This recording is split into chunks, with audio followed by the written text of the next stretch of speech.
We left Southampton in early February 1971 on the southbound Cruise 27. After a rough night going through the Bay of Biscay, we soon got into better seas as we headed south through the Atlantic.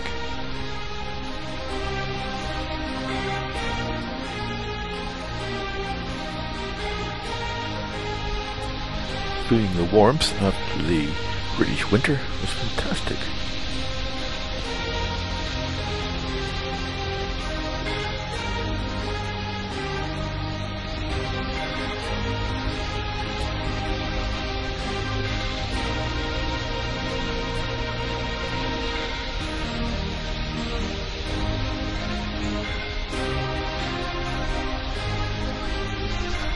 She produced a lot of very black smoke the whole way around the world, and the stern decks were well filled with people out sunbathing.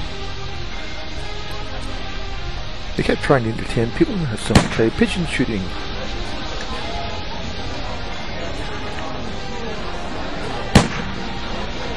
And there was always a good crowd willing to watch.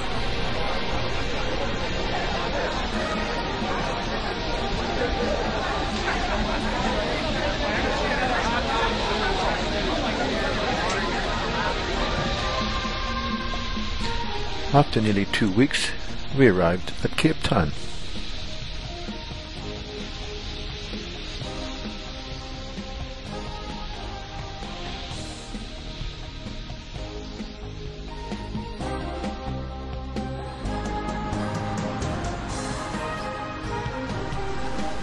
The dock was very close to the city, and as we only had a few hours, we decided to go for a walk up through some of the parks and into some of the museums.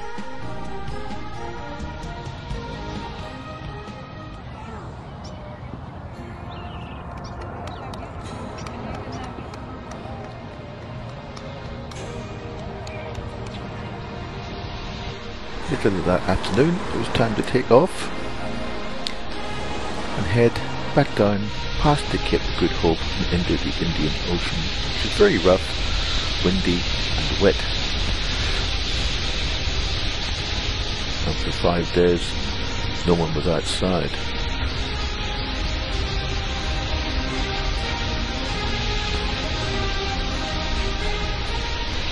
However, the day before we arrived in Perth, the sun came out to greet us, and everybody came out to get ready for our arrival in Australia, which we did early the next morning as a tug came out to join us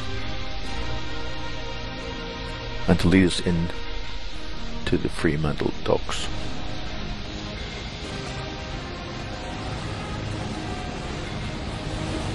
The Greek, the WA, the Australian and the Chandler's Lions flags were flying.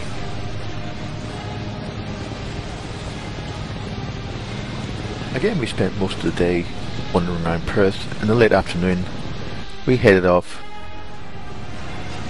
on the last stage of our trip from Perth round to Melbourne along the Bight, but not without a bit of interesting things, in that the bow almost hit the dock, but the tug got us off,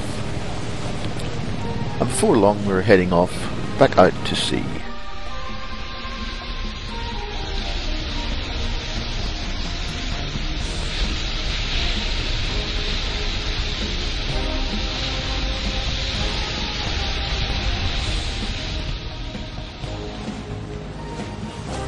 A few days later, we arrived in Melbourne, the trip complete.